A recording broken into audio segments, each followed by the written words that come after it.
Client success stories. We love them. You know, those beautiful testimonials that you get. I love getting those texts when the clients text me and I love when the clients do it. When they send me their own before and after and they like use the apps on their phone and they make it. It's so funny because we have a lot of like older people in our gym. So it's like 50s, 60s. And when they make their own transformations, I laugh because it's so funny. They don't really can't navigate their phone too much. So it's so funny when they make it. And then like, and the thing that I laugh about the most is when they make it, there's like the watermark of the app that they've used on it as well. It just makes me laugh. But client success stories are so important to making more sales because, as Robert Cialdini says in his famous book, you know, it's social proof. It shows people that results are possible working with you. So how can you highlight these success stories to get and make more sales? And there's a bunch of different ways that we're going to talk about today. Specifically, you can do it on the phone, which is what we're going to talk about. And the way you have your sales office set up is going to be key with all this as well. Yeah. Jimmy, don't you love success stories, man? Don't they make you happy when you see them?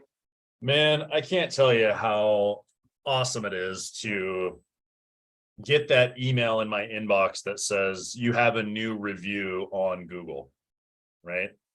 That email is like the best feeling because I know when I go into that email, and I'm sure you do as well, Anthony, because you have a ton of reviews on your Google My Business, but we just broke 100 reviews at our first location just the other day and 5 stars.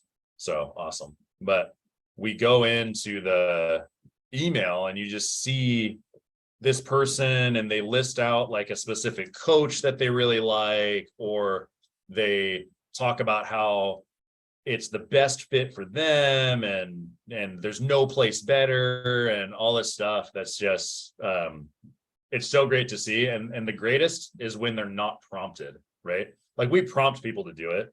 And so sometimes we prompt people and they go, good atmosphere, good gym, and then submit. It's those ones that are like a freaking novel that are the really cool ones. And you have to leverage those in your space to communicate to a potential buyer that this is what they're going to experience. So Anthony does a much better job, I would say, of laying out his onboarding and his facility with these testimonials than I do. He may be able to talk to you a little bit better about it. I don't have a lot of before and afters in my facility. We have a few, but predominantly we just have smiling members with what their main takeaway was from the success that they've had at the facility. But there's a certain way to set up your room. And we do sessions in the gym. We do our onboarding meetings. And we have it set up where all those images of happy members, of testimonials, of before and afters, of whatever you have, there's like probably 25 or 30 that sit behind our salesperson's head when they're in the sales meeting. So they sit down in a specific chair, the client sits down in a different chair, and it's oriented so that when they're looking at you, when you're asking them questions about their goals, above your head are all the testimonials of the people that you've worked with in the past. So they can't look away from it.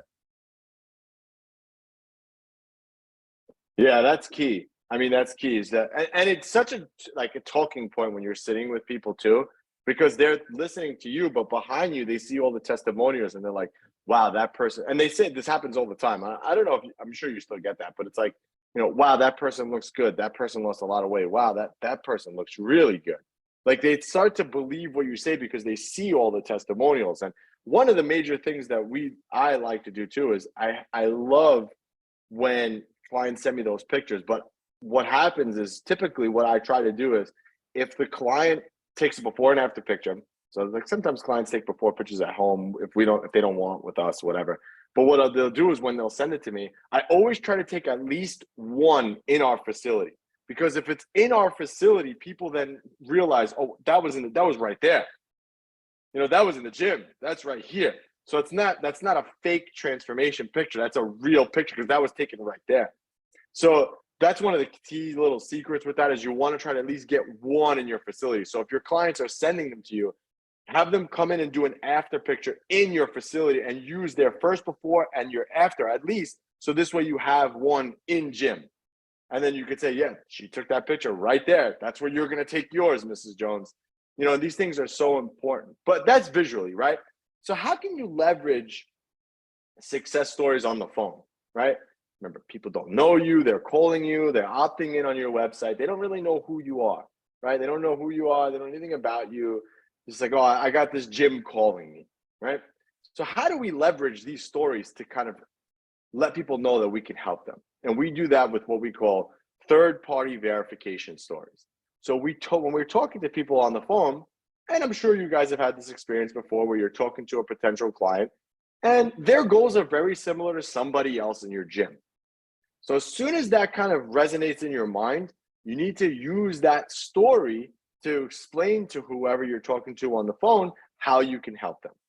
Well, Mrs. Jones, it sounds like you'd be a great fit for our program because you sound a lot like Sally. Sally came to us, wanted to lose 20 pounds for her high school reunion, just like you did. And she was able to do that by doing this, this, and this. And you kind of talk about those touch points that she did that are very similar. But utilizing those over the phone can also turn somebody who's unsure about you into somebody who's like, maybe I'll give this person a shot. This person sounds sharp. They sound like they can help me. I'm going to go in there and see if they can actually help me. Right. It's so important to use these stories with your individuals, to use like, you remind me of X person, right? That is similar to them, that has similar goals, that had similar goals or had similar objections.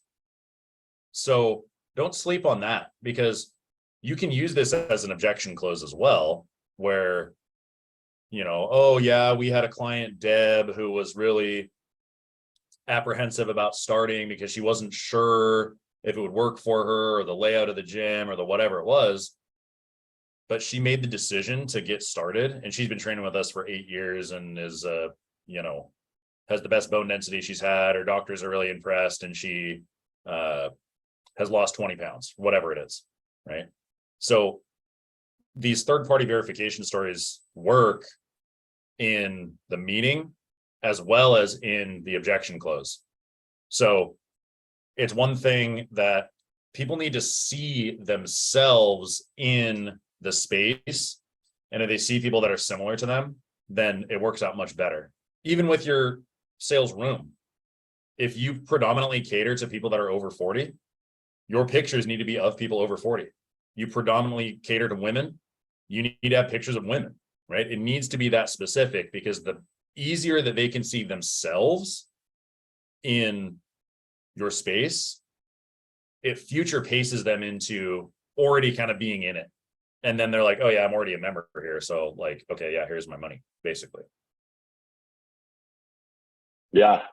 I mean, that's why they're so important too. I mean, you know, obviously we can go down the rabbit hole right now and talk about how reviews, you know, you mentioned your Google listings, you know, how that's really, really important. And obviously that is really important, right? Because that's like the first barrier. People Google you, they look at your website and they're like, okay, yeah, you know, this gym is legit.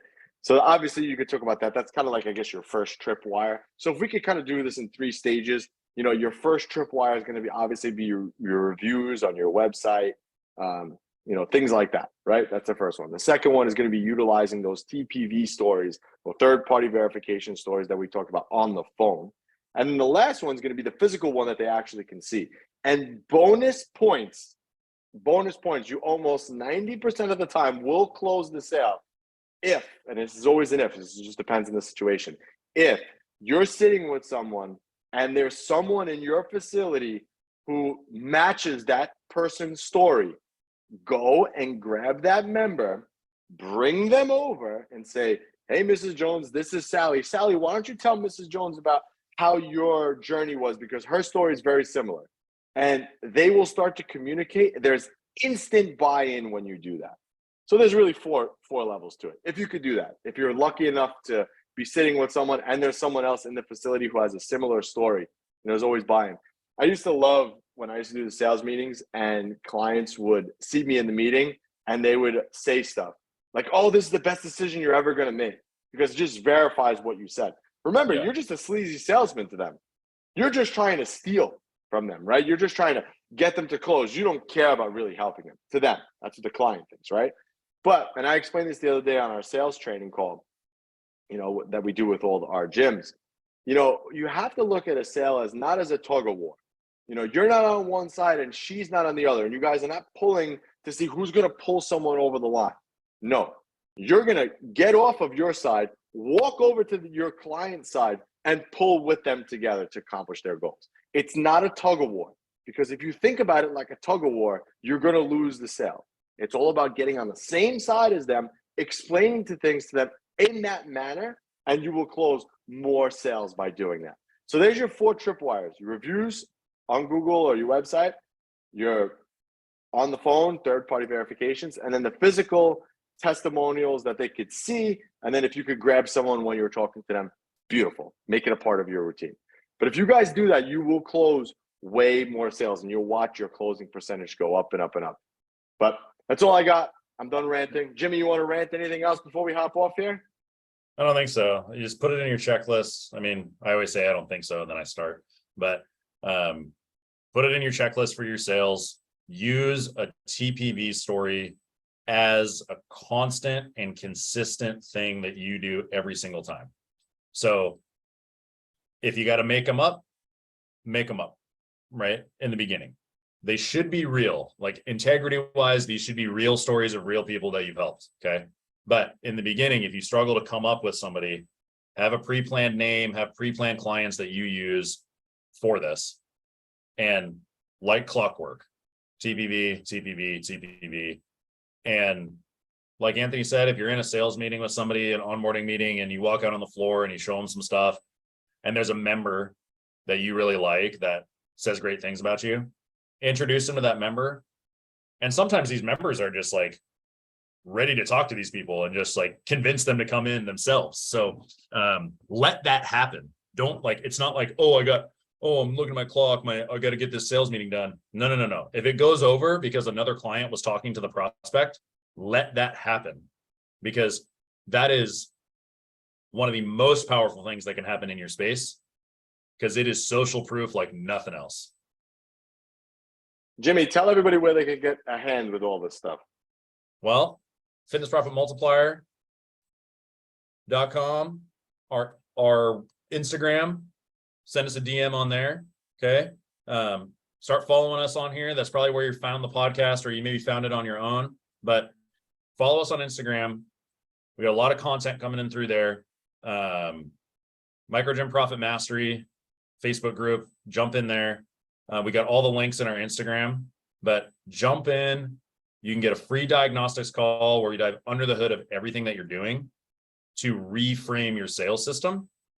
And from there, see if it makes sense for us to work together to really galvanize everything in your business and train your sales team up so you don't have to be doing the sales, and you can trust that the person that's doing them is being trained right. And we are out, guys. Until next time.